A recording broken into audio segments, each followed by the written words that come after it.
Je voulais poster ceci pour des conseils relationnels au lieu de demander si je suis la connasse, puisque j'ai 95% de certitude que je ne suis pas la connasse. Alors, serais-je la connasse si je ne disais pas à mon mari, un homme de 40 ans, que je ne veux pas qu'il reste avec une collègue, une femme célibataire de 45 ans, lorsqu'ils voyagent ensemble pour le travail? Mon mari et la collègue font partie d'une douzaine de personnes indépendantes sous contrat au sein d'un groupe créatif professionnel qui gère des projets avec des clients. Mon mari et la collègue trouvent que leur travail est complémentaire, ils espèrent donc travailler sur plus de projets ensemble. Mon mari et moi vivons dans la ville A, nous sommes originaires de la ville B où vivent les deux familles, et la ville C est là où se trouve le groupe professionnel et la collègue. La dernière fois que mon mari travaillait dans la ville C, il est resté sur le canapé de la collègue. Très bien, peu importe, ce n'est pas grave pour une chose unique. Ensuite, il a eu un travail dans la ville B la semaine dernière sur lequel la collègue a travaillé avec lui et ils sont restés ensemble chez ses parents de mardi à samedi. Pour clarifier, la ville B est ma ville natale où vit aussi ma famille. Je ne le savais pas jusqu'à ce qu'il soit au point de partir, le mardi. Si je l'avais mentionné, j'aurais probablement dit « Oh, ne serait-ce pas plus confortable pour tout le monde si elle était logée dans un hôtel ?» Bien sûr, le budget était une considération, mais mon sentiment est que si le groupe, le client ou mon mari ne peuvent pas se permettre une assistante sur un projet, alors ce ne peut être une exigence pour le travail. Et ce n'est pas un scénario unique. Il prévoit de continuer à travailler avec elle, donc cela se reproduira certainement dans une certaine mesure. Contexte de leur relation.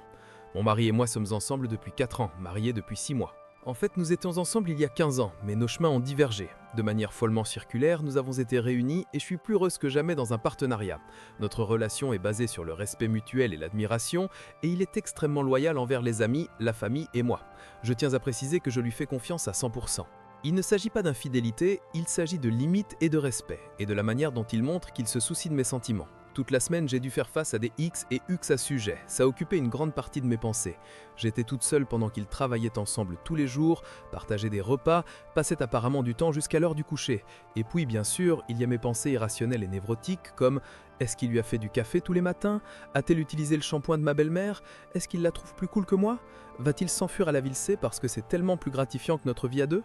Je déteste être aussi insécurisée, jalouse et encline à ruminer sur ce genre de choses. Oui, j'ai un thérapeute, oui, on en parle de ce genre de choses. Ça pourrait être différent si j'avais rencontré la collègue ou que je connaissais des détails sur elle. Tout ce que je sais d'elle, c'est qu'ils ont beaucoup en commun et qu'elle est apparemment à l'aise avec ce niveau de familiarité avec un collègue marié. Je me prépare déjà à la façon dont ça va se passer si j'en parle. Sa réaction, au mieux, va être de ne pas tenir compte de mes sentiments sous prétexte de m'assurer « tu es bête, c'est ridicule, de quoi t'inquiètes-tu ?» ou sur la défensive « pourquoi me disputes-tu quand je n'ai rien fait de mal ?» Il se hérisse quand il s'agit de critiques personnelles, ce qui rend parfois difficile l'expression de mes sentiments. Il n'est pas du genre à se conformer aux conventions de la société, donc me dire « c'est objectivement inapproprié » ou « ça ne se fait pas » ne serait pas d'un grand secours. Il a généralement des bonnes intentions, mais il peut réellement ne pas voir comment mes actions m'affectent. J'espère vraiment que le fait que je dise que je suis mal à l'aise suffira à le convaincre d'accepter ma requête très raisonnable de mettre la collègue dans une chambre d'hôtel la prochaine fois. Ok, voici une partie dont je n'étais pas sûr d'en parler parce que tout ce qui précède est suffisant pour être contrarié, mais c'est important dans le contexte où mes besoins émotionnels ne sont pas prioritaires et cela ajoute définitivement à mon état émotionnel sensible. Ma mère est décédée il y a 3 mois, donc je suis allé à la ville B vendredi pour préparer la célébration commémorative de ma mère dimanche. Je pensais que mon mari allait me rejoindre chez mes parents de l'autre côté de la ville vendredi soir, mais il y a eu un malentendu et il a dû faire un peu plus de travail sur ce projet samedi. Nous en avons parlé au téléphone jeudi et il m'a dit qu'il allait probablement rester chez ses parents samedi soir aussi pour que la collègue ne se sente pas mal à l'aise dans la maison sans lui. Je lui ai dit en substance que non, j'avais besoin de lui avec moi. Honnêtement, je n'arrive pas à croire qu'il ait envisagé de prioriser son confort par rapport à mon besoin de soutien lors d'un événement émotionnel majeur quelques jours avant la commémoration. J'aime cet homme, je lui fais confiance, mais je suis frustré et triste. Pourquoi est-il si bête quand il s'agit de tout ça? Le gros travail est terminé et nous avons passé la commémoration. Maintenant, je suppose que je cherche des conseils de communication, de la validation et peut-être une expérience personnelle. Merci d'avoir pris le temps de lire tout ça. En résumé, mon mari est trop familier avec une collègue féminine. Il ne pense pas que c'est un problème, mais la vraie question est qu'il ne se rend pas compte comment ça l'affecte. Je ne sais pas comment aborder le sujet sans qu'il se mette sur la défensive. Je suis une femme de 31 ans et je suis une poule mouillée, une personne qui veut faire plaisir, appelez ça comme vous voulez. Pendant ce temps, mon mari, un homme de 38 ans, avec qui je suis mariée depuis 2 ans et ensemble depuis 7 ans, est une personne bien plus confiante et directe.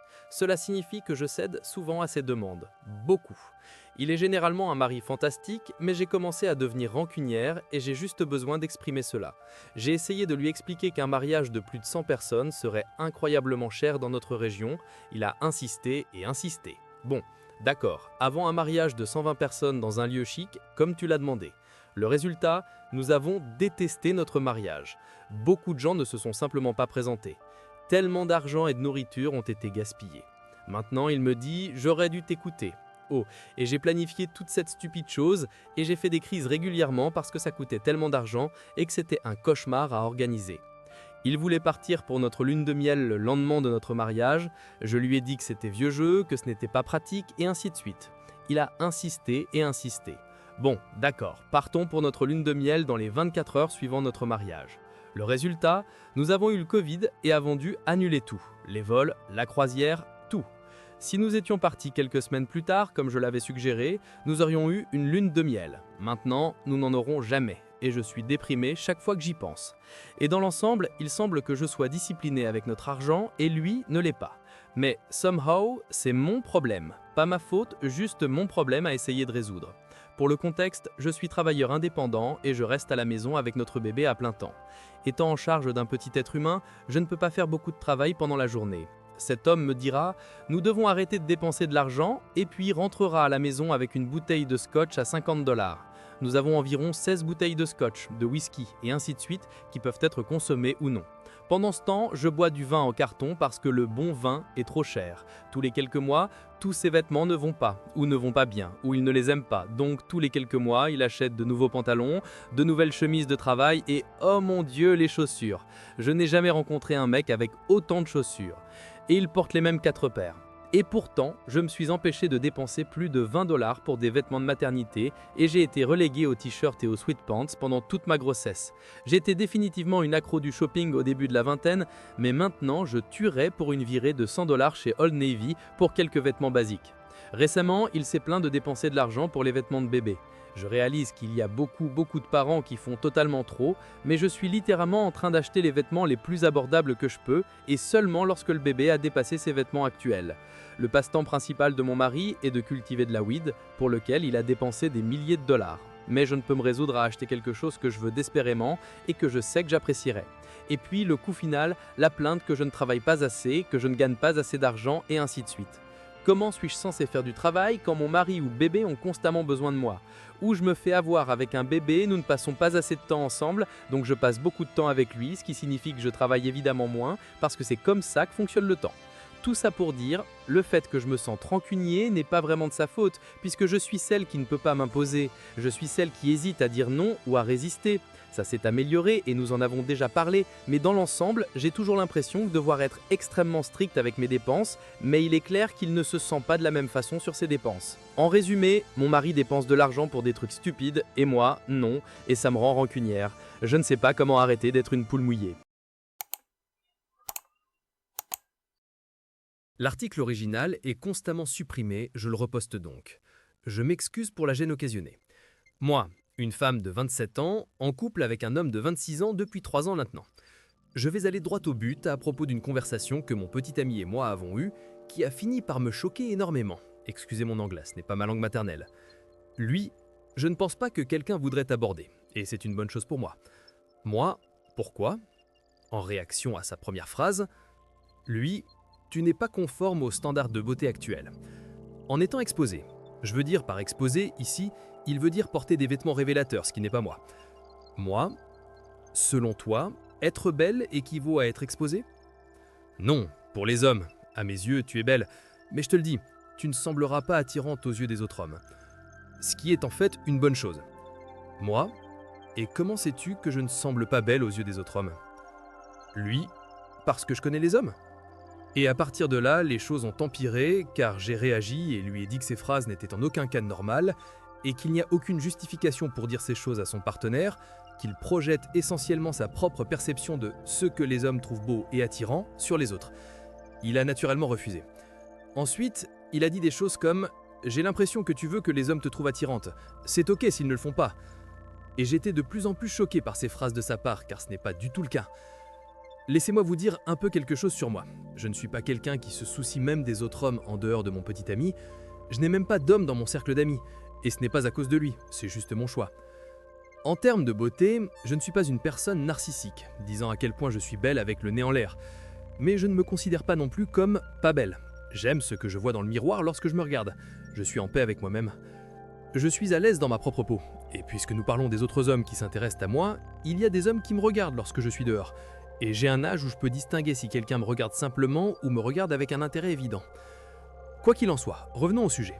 Je lui ai ouvertement dit que ses commentaires m'avaient blessé et qu'il n'y avait aucun moyen qu'il puisse les justifier. Il m'a dit qu'il me faisait en fait un compliment sur le fait que je ne suis pas exposé. Alors je lui ai dit que s'il voulait me faire un compliment, il pouvait le faire sans me rabaisser, qu'il pouvait simplement dire « Je suis heureux que tu ne te montres pas ». Il s'est excusé et m'a dit que ce n'était pas son intention de me blesser. Il a ensuite continué à me faire des compliments sur ma beauté et mon attrait, etc. Mais les mots ont déjà été dits. J'ai été blessé par ces commentaires parce que, à mes yeux, ils impliquent indirectement ou directement que je ne peux pas être considéré comme une femme belle ou attirante par les autres hommes. Oui, j'ai effectivement été blessé, mais je suis également une personne très autonome. Quoi que je puisse avoir raison, je tends à considérer le point de vue de l'autre personne également. Dans l'ensemble, je ne sais pas comment traiter tout cela. Je suis une femme de 29 ans et mon petit ami est un homme de 34 ans. Nous sommes ensemble depuis 14 mois. Les choses se passaient vraiment bien jusqu'à il y a environ 2 à 3 mois. Je suis parent solo de 2 petites filles et il y a quelques années, je me suis installé chez mes parents pour fuir une situation abusive. J'ai enfin repris pied et j'ai pu partir et nous trouver notre propre endroit. Il a commencé à venir régulièrement, presque tous les soirs après le travail, passant la plupart des week-ends ici, m'aidant à cuisiner et à m'occuper des filles. C'était tout ce que je voulais. Je pensais même que nous pourrions nous diriger vers le mariage. Maintenant, je ne suis plus si sûr. Il a toujours bu, mais ces derniers mois, ça a dérapé. En plus de ça et de sa dépression, il avait l'impression de vouloir me repousser ou de chercher des raisons de ne pas me faire confiance, créant des problèmes là où il n'y en avait pas. Il a une faible estime de lui et m'accuse de ne pas l'aimer ni prendre soin de lui. J'ai eu du mal à le convaincre et j'ai arrêté d'essayer aussi fort puisqu'il n'était pas réceptif. Nous avons eu une bonne conversation il y a quelques semaines et les choses allaient beaucoup mieux et j'espérais que nous étions de retour sur la bonne voie.